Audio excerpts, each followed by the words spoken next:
అలాగే కూటమి అధికారంలోకి వచ్చిన మొదట్లో ఎమ్మెల్యే కోనేటి ఆదిమూలం ఉదంతం కలకలం సృష్టిస్తే ఆదిమూలం గారిది.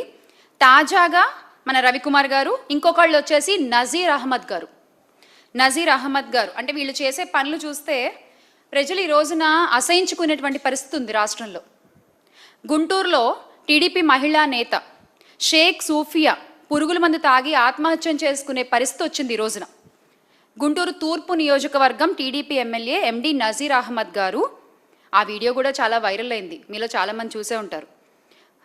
ఆయన చేసేటువంటి వేధింపులు తట్టుకోలేకపోతున్నాను, పోలీసులు నాపై తెచ్చేటువంటి ఒత్తిడి నేను భరించలేకపోతున్నాను అంటూ ఆమె గుంటూరు బ్రహ్మానందరెడ్డి స్టేడియం వద్ద ఆత్మహత్యాయత్నం చేయడంతో కుటుంబ సభ్యులు ప్రభుత్వాసుపత్రికి తరలించారు ఆవిడ్ని.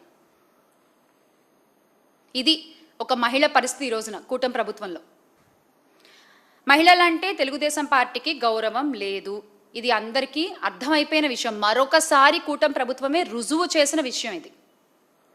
మహిళల వ్యక్తిత్వాలను కించపరుస్తూ బురద జల్లి చంద్రబాబు నాయుడు గారు ఆ రోజున ఎన్టీ రామారావు గారికి వెన్నుపోటు పొడిచి ఆయన రాజకీయ ప్రస్థానాన్ని మొదలుపెట్టినప్పటి నుండి అప్పుడు ఒక మహిళపై బురద జల్లి ఆమె వ్యక్తిత్వాన్ని హననం చేసి మొదలుపెట్టారు.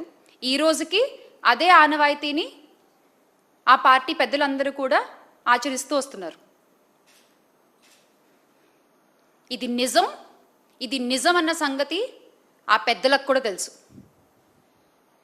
అలాగే 2014 నుండి 2019లో కూడా ఇసుక అక్రమ రవాణాలో ఎంఆర్ఓ వనజాక్షి గారి మీద అప్పటి టీడీపీ ఎమ్మెల్యే చింతమనేని ప్రభాకర్ గారు దాడి చేస్తే చర్యలు తీసుకోవాల్సిన చంద్రబాబు నాయుడు గారు ఏం చేశారు? పంచాయతీ చేసి చింతమనేని గారిని కాపాడి ఒక మహిళ ఆత్మగౌరవాన్ని దెబ్బతీశారు. ఇలాంటివి ఎన్నో జరుగుతూ వస్తూనే ఉన్నాయి.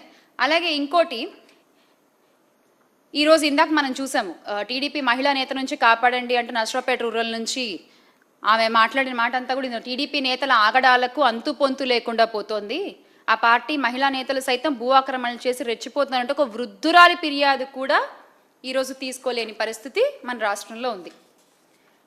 అలాగే సౌమ్య గారు అయితే ఏకంగా నేను అసలు పోరాడలేకపోతున్నాను వీళ్ళతోటి, నా వల్ల కావట్లేదు, ఈ ఎమ్మెల్యేతో నేను పోరాడలేను అంటూ ఆమె ఇచ్చినటువంటి స్టేట్మెంట్ చూడొచ్చు మీరు.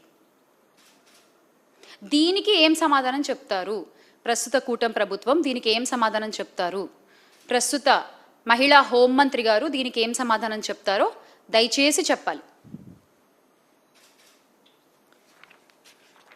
ఇంకొకటి అంటే అప్పుడెప్పుడో బాలకృష్ణ గారు ఒక మాట అన్నారు, ఆడవాళ్ళు కనిపిస్తే ముద్దైనా పెట్టాలి, తల్లిని అన్నా చేయాలని. నేను ఇంకా చాలా పాలిష్డ్గా చెప్తున్నాను ఆ మాటని. తల్లిని అన్నా చేయాలి అంటూ ఆయన మాట్లాడిన మాటల్ని కూటమి నేతలు చాలా సీరియస్గా తీసుకున్నట్టున్నారు. ప్రతి ఒక్కళ్ళు ఈ రోజున అధికారంలోకి వచ్చిన దగ్గర నుంచి అదే పనిలో ఉన్నారు. ఎస్, అందుకు ప్రూఫ్ ఇగో ఇంకొకటి, టీడీపీ ఎమ్మెల్యేల లీలలు, ముద్దుల ముచ్చట, అర్ధరాత్రి వీడియో కాల్స్, మాట వినకపోతే బెదిరింపులు బదిలీలు, ఇలా ఉంది ఈ రోజున రాష్ట్రంలో పరిస్థితి.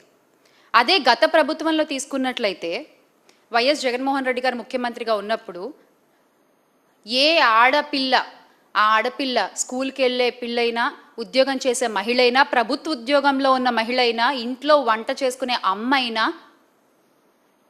అవ్వైనా సరే ఎవరైనా తన ఫోన్లో ఒక యాప్ ఉంటే, ఒక దిశ యాప్ ఉంటే, ఆ ఫోన్ ఇలా షేక్ చేసినా సరే ఆ కంప్లైంట్ లొకేషన్ అన్నీ వెళ్ళిపోయి ఇమ్మీడియట్గా పోలీసులు వచ్చి యాక్షన్స్ తీసుకునే పరిస్థితి మనం చూసాం.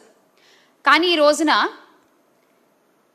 అలాంటి ఒక యాప్పై చంద్రబాబు నాయుడు గారి శాపం పడింది. మొత్తానికి యాప్ని నిర్వీర్యం చేస్తారు.